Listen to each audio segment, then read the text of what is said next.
Hey everyone, this is a quick video showing you how to turn on dark mode, or maybe even light mode if you want to switch over to light mode on Discord. So Discord's default is dark mode, so most people should have dark mode already enabled. But if someone or somehow your Discord got switched over to light mode, this video will show you how to switch it back to dark mode, or in the event you want to switch it over to light mode, this video will show you how to switch it over to light mode. So to change the dark or light mode settings in Discord, make your way down to user settings.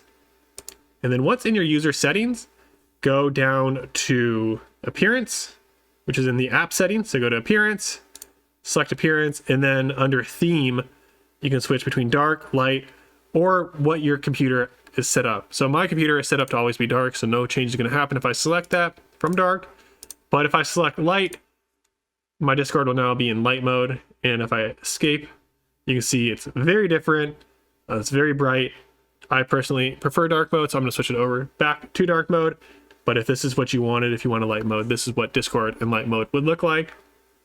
And that is how you switch your Discord between light and dark mode. I hope you enjoyed this quick video. If you did, please make sure to like and subscribe, and I'll see you all in the next quick video.